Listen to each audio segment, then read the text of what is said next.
You know that feeling you're midway through a 5K, your legs are on fire, you can't catch your breath, and you have to slow way down, even though you trained for this. That whole gassing out thing isn't just in your head, and it's definitely not from a lack of willpower.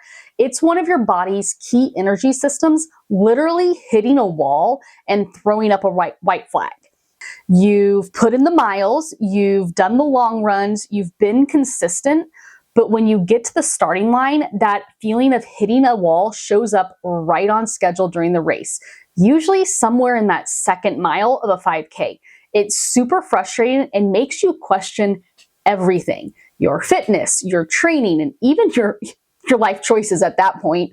It feels like you have a speed limit that you just can't seem to break. But what if I told you that breaking through that wall isn't about just gritting your teeth and trying harder and having the right nutrition in place? What if it's about training smarter?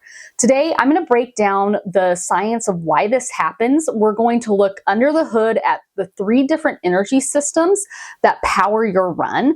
And more importantly, I'm going to give you the exact workouts and strategies to train each one. By the end of this video, you won't just get why you've been gassing out, you'll know exactly how to smash through that performance wall for good in a 5K. So to fix this problem, you have to understand it first. Gassing out isn't just one thing. It's a mix of fuel, oxygen, and your muscles getting tired. Your body has 3 different engines or energy systems that it uses when you run. They're all working at the same time, but which one is in charge changes depending on how hard and how long you're running for. The reason you hit the wall is that you're basically asking one of these engines to do a job it was never built for.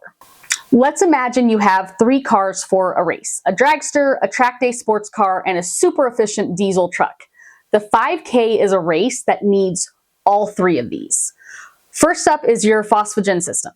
This is your dragster. It's for pure, instant, explosive power. When the race starts and you blast off the line, this is the system doing all of the work. It runs on a high-octane fuel called ATP and creatine phosphate that's stored right there in your muscles, ready to go. It gives you that initial burst of speed and power. But just like a dragster, its full tank is tiny. It only gives you energy for about 10 to 15 seconds of all-out effort. After that, it's basically running on fumes. This is why you can't sprint a whole 5K. It's not a lack of willpower, it's just biology. This system is a very small part of your 5K, maybe 5% of the total energy, but it's huge for getting you started and for that last desperate kick to the finish line. Okay, so as the dragster starts to sputter, your second engine kicks in. This is the glycolytic system, and it's your track day sports car. It's still really powerful and built for high performance, but it has a little more stamina than the dragster does. This system gives you energy for hard efforts that last from about 15 seconds up to 2 or 3 minutes. It doesn't need oxygen to work, which is why it's also called the anaerobic system. It gets fuel by breaking down carbs stored in your muscles called glycogen. This is the system you're hammering when you push up a hill or when you go out way too fast in that first mile trying to bank time. It's fast and powerful, but it comes with a pretty famous side effect, which is lactate. For years, everyone blamed lactate for that muscle burn, but we now know it's not the lactate itself, it's the buildup of hydrogen ions that are produced along with it that makes your muscles feel acidic. That is the searing, burning feeling in your quads. It's your body's alarm system telling you this pace isn't sustainable. Your brain senses this acid as a threat and hits the emergency brake, forcing you to slow down. If you've ever gone out too fast and then felt like you were running through quicksand in mile 2, you felt the consequences of redlining your glycolytic system. It's a critical system, but it's only designed to provide about 10% of the energy for a 5K race. And that brings us to the main event, the real hero of the 5K, the oxidative system. This is your hyper-efficient diesel truck. It's not as flashy off the line as the other two, but it can go and go and go. This system takes over for any effort that lasts longer than a few minutes, which is, most of your 5K. It's also called the aerobic system because it has one rule. It absolutely cannot break. It needs oxygen. Your oxidative system uses oxygen to break down both carbs and fats to produce a huge, steady supply of energy. It does all this work inside tiny power plants in your cells called mitochondria. The more mitochondria you have, and the better they work, the faster you can run without hitting that red line. This system is responsible for around 85 to 90% of the energy you need to run a 5K and beyond. Let me say that again because it's the most important thing you need to know. The vast majority of your 5K is powered by your aerobic oxidative system, even though in the endurance world, people call the 5K a sprint. In relative terms, sure it is, but it's still an endurance run because it uses your oxidative system. So why do you gas out then? It's almost always a mismatch. You're trying to run the race with the wrong engine. You're using your track day sports car, the glycolytic system, for a job that needs the diesel truck. You run at a pace that your aerobic system can't keep up with, so your body panics and switches to the anaerobic system. And for a minute, it works. You feel fast, but then the acid builds up, the burn gets worse, and your body forces you to slow down to a pace where your aerobic system can finally catch its breath and take over again. You didn't gas out because you're out of shape. You did it because your aerobic engine wasn't strong enough for the speed you were asking for. And the solution isn't just to run harder. The solution is to upgrade and produce and promote all three of your engines with a huge focus on making that diesel truck, your aerobic system, an absolute beast. If your aerobic system powers almost all of your 5K, then it makes sense that most of your training should focus on making it better. A strong aerobic engine is the foundation for all of your speed. It's what lets you hold a faster pace for longer without that awful leg burn. A better aerobic system means you have more power plants, mitochondria, to use oxygen, more roads, capillaries, to get that oxygen to your muscles, and a stronger heart to pump the blood. You don't build this engine, though, with crazy gut-busting sprints. Those are beneficial. We'll talk about those in another video, but you build the mitochondria and your aerobic engine with specific targeted workouts specific to the engine that you're using. So let's talk about the main 3 workouts for building a great aerobic system. First and most famous is the long, slow run. This is the bedrock of endurance training, but it's the one most runners get wrong. The key words here are long and slow. The point of this run isn't to get faster, it's to build your body's infrastructure. When you run for a long time, like 60 to 90 minutes or more at a truly easy conversational pace, you kick off a bunch of awesome changes in your body. You build more capillaries, which are the tiny blood vessels that deliver oxygen to your muscles. Think of it like building more lanes on the highway for your oxygen delivery trucks. At the same time, your muscles respond by building more and bigger mitochondria, those power plants that we talked about earlier. You are literally building a bigger aerobic engine. The mistake people make is doing their long runs too fast, though. They end up in the gray zone. That's not easy enough for aerobic benefits, but not hard enough to be a real speed workout. And this just makes you tired without giving you the full benefit. Your long run pace should be so easy, you can chat in full sentences without gasping. It might feel painfully slow, but trust the process. You're building your foundation one brick at a time. One truly easy long run a week is an absolute must. And if you can't run that long and that slow and keep that breathing under control like that because you can't run slow enough, take walk breaks. That's where run walk intervals come in really useful, is when you don't have the ability, the aerobic capacity, the muscle strength and everything to do those long slow runs. Make them a run walk to keep that pace and that breathing and that aerobic engine working better and not getting into that gray zone. The second key workout is the tempo run or threshold run. This is probably the most powerful workout for getting better at the 5K. Your lactate threshold is the tipping point where your body starts making acid faster than it can clear it out. It's where the burn really starts to build up in your legs and the rest of your body. A tempo run is a steady run right at or just a little slower than that threshold pace. For most people, that's a pace you could hold for about an hour in a race. So think somewhere between your 10K and half marathon pace.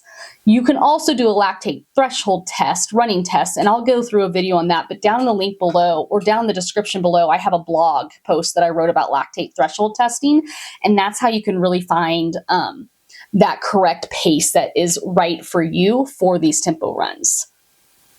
So by training at this specific intensity that you learn, you teach your body to get better at clearing lactate and handling that acid buildup.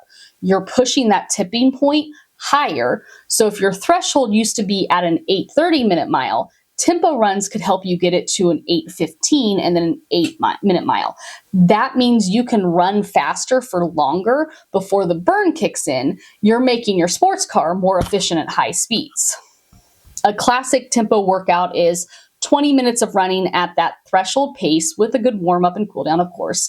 So for example, 15 minutes of easy jogging, that long, slow run pace that you can hold a full conversation with, and then do 20 minutes at a comfortably hard pace, then 10 minutes of super slow, easy paced running to cool down.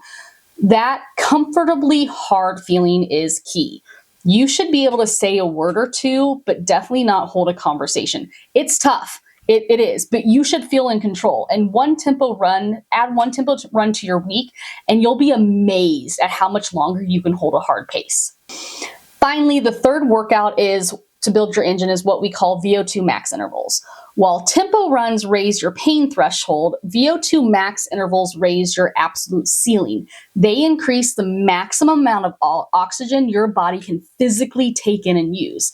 Think of VO2 max as the size of your engine's air intake. A bigger intake means more oxygen, which means more power. For a 5K, a high VO2 max is a huge deal because you run the race at a pace that's really close to that maximum limit. VO2 max intervals, though, they're hard. They involve running for shorter chunks, usually 2 to 5 minutes at a very, very tough intensity, around your current 5K race pace or even a little bit faster than that. The recovery between them is usually about as long as the hard part. Just enough time to recover so you can hit the next one hard. A classic VO2 max workout for a 5K runner might be 5 repeats of 800 meters at your 5K pace with a slow 400-meter jog to recover in between each one. And I actually like to walk between them to really let you recover. Another good one is 4 repeats of 1,000 meters at 5K pace with 2 to 3 minutes of nice, easy walking recovery. And these VO2 max interval workouts are no joke. They'll push you, and they're supposed to. You're forcing your heart to get stronger and pump more blood with every beat. You're forcing your muscles to get better at sucking up and using that oxygen. This is how you raise your performance ceiling. Adding one of these sessions to your week, especially in the 6 to 8 weeks before a race, is how you unlock new speeds and really hit that goal pace that you're setting for yourself, if it's reasonable. By consistently doing these 3 workouts, the long, slow run, the tempo run, and the VO2 max intervals, you're attacking your aerobic system from every angle. You're building the infrastructure, making it more efficient, and raising its absolute limit. You're turning that diesel truck into a high-performance racing machine. Now, something that I want to note is that for injury prevention and for people that don't handle as much stress or have repetitive injuries or are just starting out, don't do a tempo run and a VO2 max run in the same week. Pick 3 days to run, do a longer, slow 60-minute long endurance run, Pick a day to do your tempo run or VO2 max run. And then your third day should be another zone 2, nice, easy run, but shorter, 30 minutes, 3 miles, something around there, just to help equal out. 80% of your running of your week should be that slow conversational pace. So if you're only doing 3 runs a week, 2 of your runs should be slow conversational pace. So keep that in mind when you're training and when you're thinking about developing it, or find a good run coach. I can help with run coaching. I do offer run coaching one-on-one clients. You can apply for that below. But find a good training program that incorporates it in like this, and especially if you're a beginner, or find the level that is right for you. So building a massive aerobic engine is priority number 1 when it comes to 5K. But we can't forget about the other 2 systems. Remember that track day sports car, our glycolytic or anaerobic system, the one that gives us that intense burn, but also the power to surge up a hill. We need to train that system too. The goal here isn't to use it more in a 5K though, but to get better at handling the burn that it creates. This is where classic interval training comes in. These are the workouts people think of as speed work. They're shorter, faster reps than your VO2 max intervals, and the whole point is to make your body better at dealing with the stress of running fast. By pushing into that acidic burning zone over and over for short periods, your body will adapt. First, it gets better at neutralizing the acids, so you can hold a fast pace for longer before it gets overwhelming. Second, you just get tougher mentally. You learn the difference between good pain, that means you're getting better, and bad pain that leads to injury. The sweet spot for this system is efforts that last from 30 seconds to about 2 minutes. The classic workout for this is the 400-meter repeat. 1 lap of a track is long enough to create that burn, but short enough that you can run it much faster than your 5K pace. Think about your 1 mile race pace. Think about how fast you could run a single mile before you just completely passed out. Hopefully you don't, but you know what I mean. So a great place to start is with 8 repeats of 400 meters at your mile pace with a 400-meter slow jog or walk. I prefer walk for recovery. The recovery is really, really important here. It needs to be long enough for the burn to mostly go away so you can run the next one repeat with good form. As you get fitter, you can do more reps like 10 or 12 or cut the recovery time down a bit as you progress. But the starting point, 6 to 8 reps, 2 to 3 minute recovery where you can really recover. Another awesome workout for this system are hill repeats. Running uphill forces your muscles to work harder at a slower pace, so it's a safer way to get that intensity. So find a decent hill that takes you between 45 and 90 seconds to run up at a hard effort. And the workout is simple. You run hard up the hill and jog or walk slowly back down for your recovery.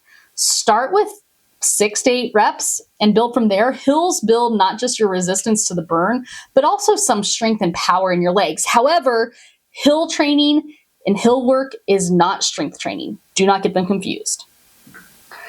It's really important to know where these workouts fit in though. They aren't your main meals. Your main course is always the aerobic work. These workouts are the spicy seasoning that you add. They are tough on the body, so you have to be really smart about them. 1 session a week, maybe again alternating with a VO2 max day, is plenty for most runners. A classic mistake is doing too much of this kind of training. It can leave you feeling super tired and flat all the time, especially as we get older and it takes longer for us to recover from our runs. And it can actually hurt your aerobic fitness if you don't recover enough between these. But by adding these high intensity intervals in a smart way, you're building a body that's not just aerobically fit, but also tough. You're teaching it to handle race pace, deal with the burn, and keep pushing when it gets uncomfortable. This is how you find the confidence to attack the middle of the race instead of just hanging on for dear life during a 5K. We've all been there. All right, we've built our unstoppable diesel truck and tuned up our track day sports car. Now for the dragster, the phosphagen system. We need to make sure it's ready to go when we call it. This system, with its explosive 10 to 15 second burst of energy, might not seem that important in a 20, 30, 40-minute race, depending on what your 5K is. But it's huge for two things: getting a clean start and having that awesome finishing kick and push through at the end. There is nothing worse than feeling like you have more in the tank in the last 200 meters of a race, but your legs just won't go any faster. You feel sluggish and you get passed by someone you were battling the whole race. That's not a failure of your endurance, it's a failure of your brain and muscles to communicate at top speed. Training for this is simple, short, and works like a charm. It's all about teaching your body to run fast and smooth without the stress of longer intervals. The main tool here are strides. Strides are not all-out sprints though. They are short, controlled bursts of fast running, usually for 20 to 30 seconds or 80 to 100 meters. The focus during strides is all on good form. Running tall with quick feet and relaxed arms, you should speed up, hit about 90 to 95% of your top speed for just a couple of seconds in the middle, and then smoothly slow back down. The goal is to finish feeling fast and smooth, not gasping for air. The recovery is a full walk back to where you started. Because they're so short, they don't create that burn or tax your aerobic system. Strides are purely for getting your brain and muscles to talk to each other better and improving how efficiently you run. The best time to do strides is after your easy runs. Once you're done with the main part of your run, find a flat, safe stretch of grass or road and do 4 to 6 strides with a full recovery between each one. Doing this 2 to 3 times a week only takes an extra 5 to 10 minutes, but the payoff is huge. It keeps your legs feeling poppy and reminds your body how to run fast so you don't get that sluggish feeling from only doing long, slow runs. Long, slow runs are some of the most important things, but we need to make sure our legs know how to turn over and run quickly. And if you really want to sharpen that kick, you could even add a workout of pure short sprints, something like 6 to 8 reps of a 60-meter sprint at almost full speed, but with a very, very long recovery of 2 to 3 minutes in between. This directly trains that phosphagen. I have issues with that word. Did an undergrad too. Phosphagen system. It's not totally necessary for most 5K runners, but it can be a secret weapon if a weak finish is your biggest problem during a 5K. By adding some simple strides to your routine, you're making sure that when you hit that final stretch of the race and decide to go for it, your body knows what to do. Your brain will fire the right signals, your muscles will respond with power, and you'll be the one flying past people to the finish line because you have some in your tank and you've prepared for these fast finishes at the end of a run. Okay, we've gone over a bunch of science and a bunch of different workouts. So how does this all fit into a real week? A good training plan doesn't just throw random workouts at you. It balances hard work and rest so you can get stronger without getting hurt. A lot of top runners follow a polarized model, which just means that about 80% of your training, like I said before, is low intensity, your easy and long runs. And about 20% is high intensity, your tempo, VO2 max, and interval workout. So here's what a sample week could look like for someone trying to crush a 5K. But remember, this is not for beginners. This is not for first-time 5K runners. Your goal for a 5K is just to get the distance and train and be able to finish the race. Then after you get that base underneath you, then you can start this. But weekly workout. So Monday is a rest or active recovery day. Rest is when you actually get stronger, so don't skip it. A short walk or some stretching is a good option here on Monday. Tuesday is a quality speed day, VO2 max or intervals. This is one of your 2 hard days, and switch it up each week.